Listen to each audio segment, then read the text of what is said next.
that is one of youth's more expensive assumptions.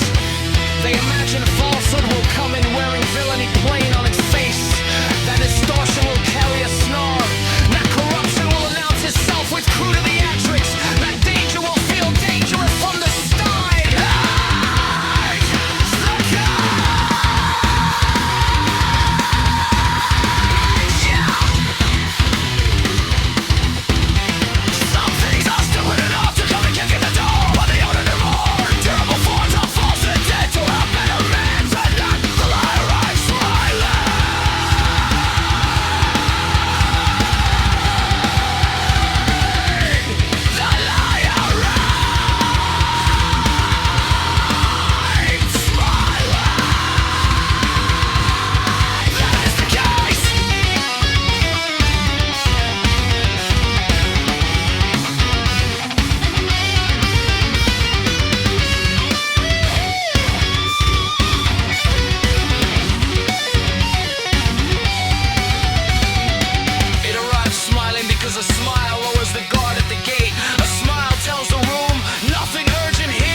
False content spoken pleasantly.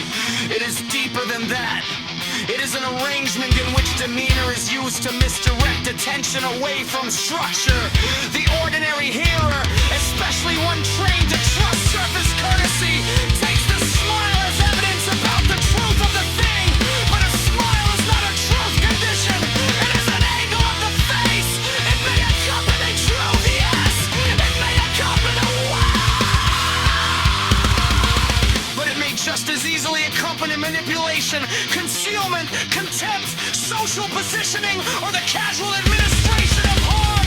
One of the oldest mistakes in human judgment is treating pleasant presentation as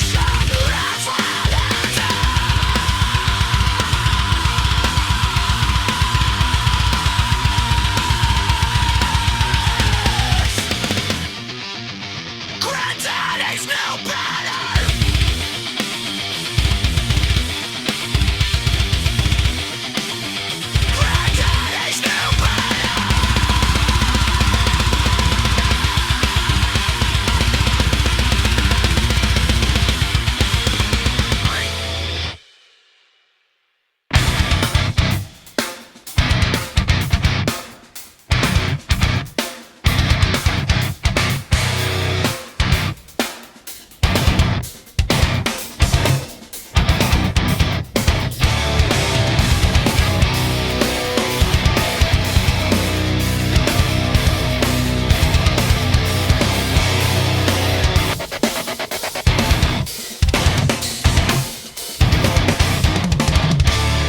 Good ones did. They did not always say it in classroom language, but they knew the difference between a clean face and a clean line. They knew a man could come in grinning and leave rot in the room. They knew some people smiled because they were glad to see you, and some smiled because the smile made it easier to get close enough to rearrange your insides.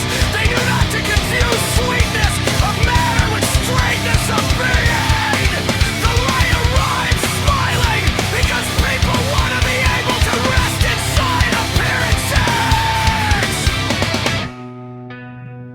Smile offers them that rest. and then the lie gets to work. This is why the smiling line belongs in the same sequence as the tilted room and the changing silence.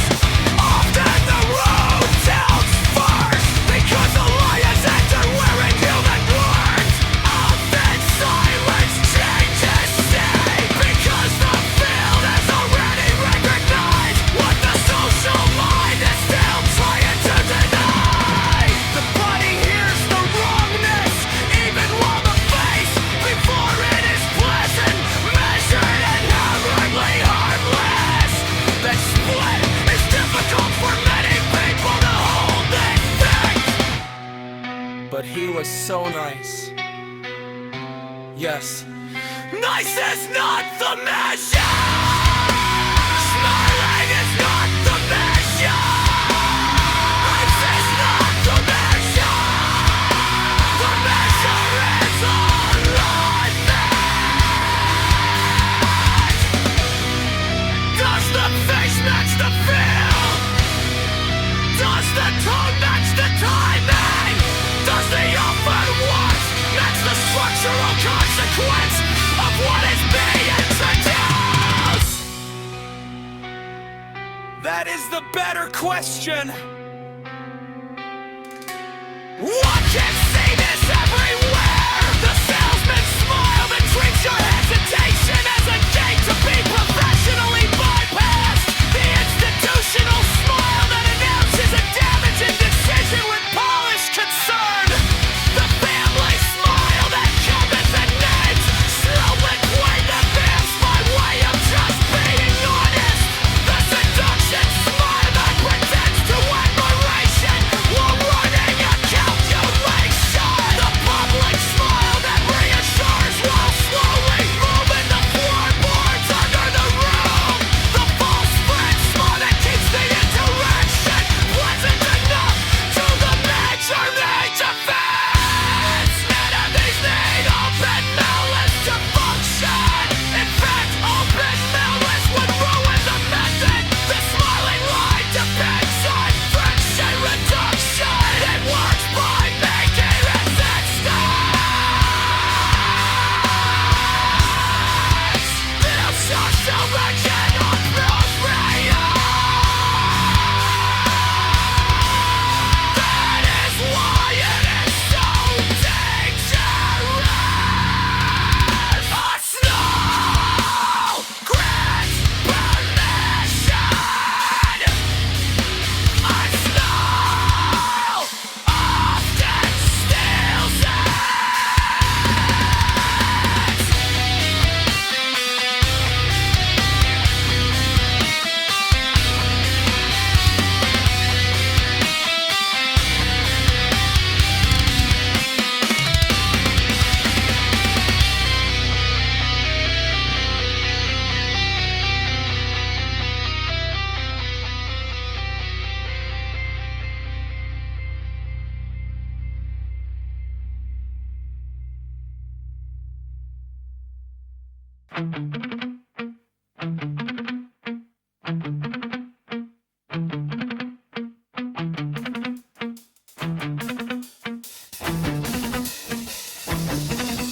When the threat looks like threat, the body gets a fairer shot. When the lie arrives smiling, the body's early warning runs into social shame almost at once. The organism may register wrongness, but the conscious self says, settle down. He's being friendly. Don't be weird. Don't overreact. Don't embarrass yourself.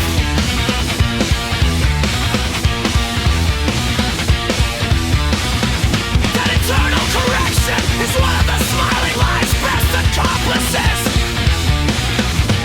It turns the body's honest registration into a source of self-doubt.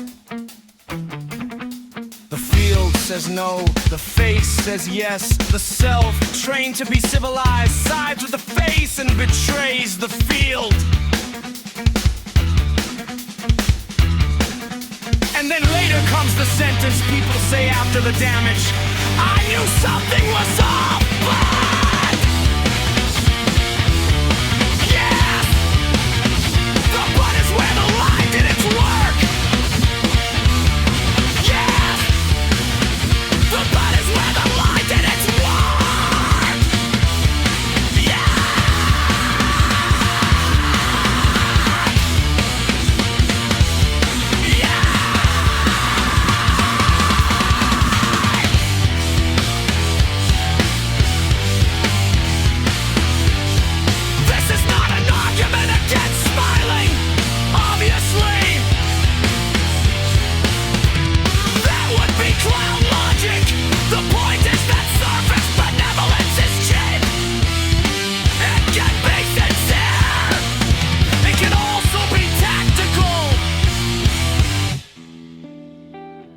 Therefore, the serious listener must learn to distinguish warmth from cover.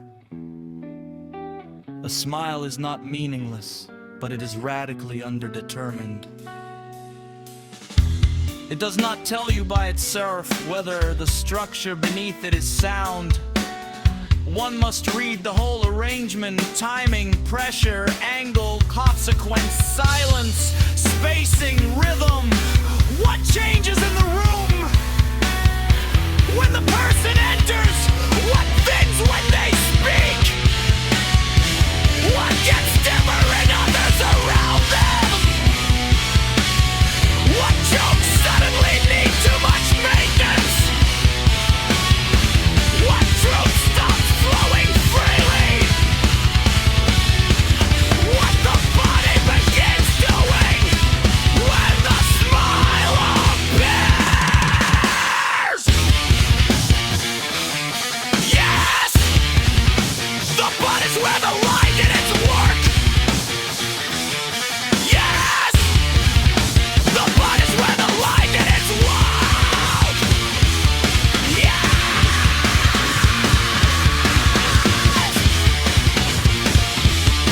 Yes!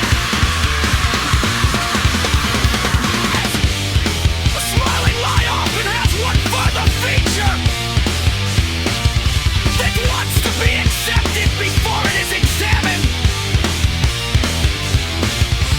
This is why it comes with ease, speed, and charm.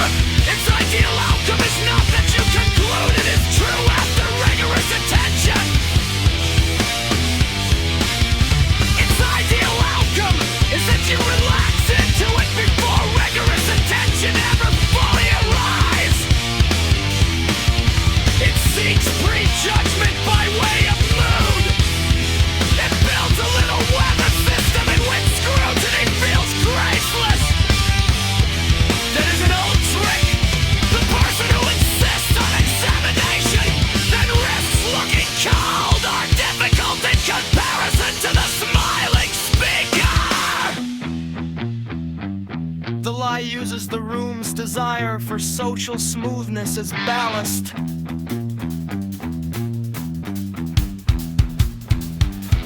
One could say the lie arrives smiling, but the smile is the velvet on the handrail leading downstairs.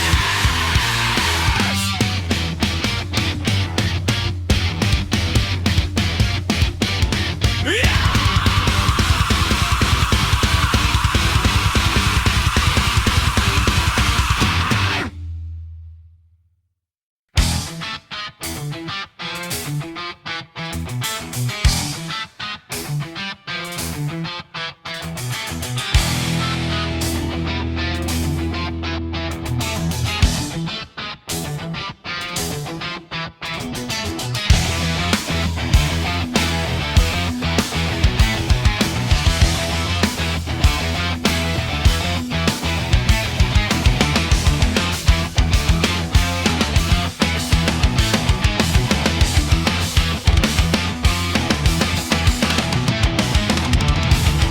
There is a cruelty in this, but often an ordinary cruelty, not the theatrical kind.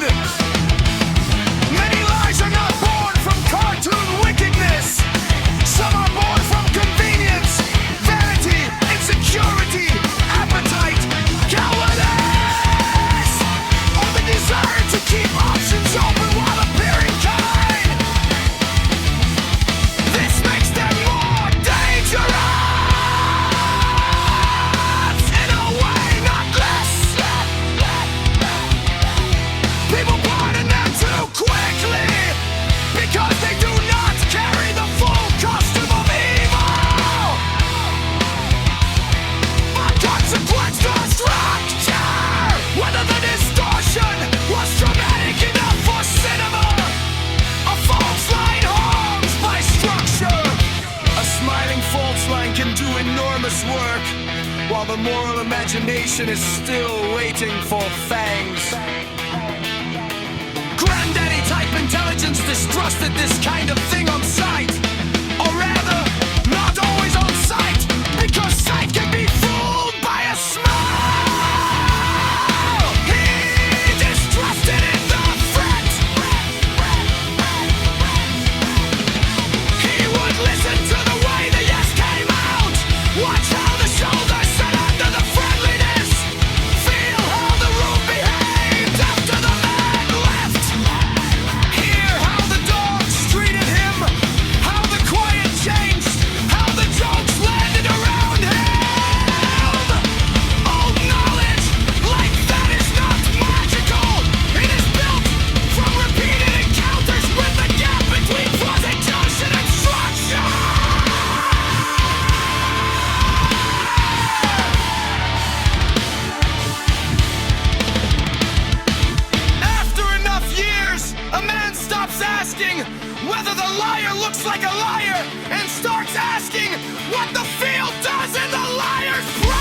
This is where case file 6 returns. The body may move before permission. Often what it is moving around is precisely this mismatch. The smile is saying rest, the field is saying tighten. The body begins, narrowing exposure, shortening answers, watching exits, lowering confidence in the offered ease. The conscious self then must decide whether to shame the body back into politeness or to honor the warning without yet making a melodrama of it. That is one of the king. Discipline is in the presence of the smiling leg. One need not instantly denounce. Often one simply adjusts. One slows trust.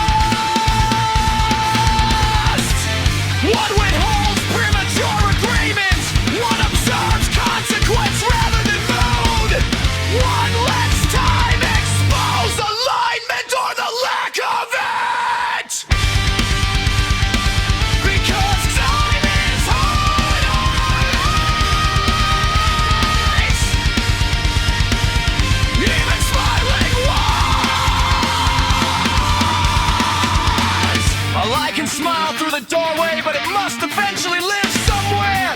It has to leave tracks in sequence, pressure, contradiction, depletion, relational war, broken cadence, altered silence, or the strange fatigue that follows exposure to somebody whose face and structure do not match. This is why the body often leaves an encounter saying no before the mind has its file complete. The body has been carrying a mismatch the whole time. It may not yet know the content. It knows the split. And split is the right word. The smiling lie is a split phenomenon. Surface and structure part ways. Demeanor and tension are no longer in covenant. The charm is doing one thing while the architecture beneath it is doing another. The serious operator learns to listen for splits, not to panic at every pleasant tone, but to watch for the point where outward ease and inward consequence diverge. The divergence is the real beginning of the problem. So let the file record it plainly. The lie often does not arrive looking dangerous. It arrives looking easy. Its first weapon is not force. Its first weapon is Lawrence scrutiny.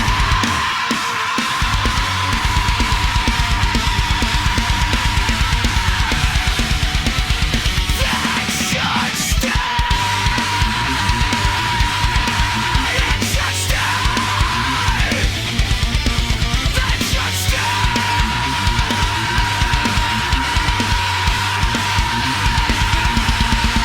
Because it tells the truth about why so many people miss the first entrance of badness. They are waiting for ugliness. They should be watching for misalignments.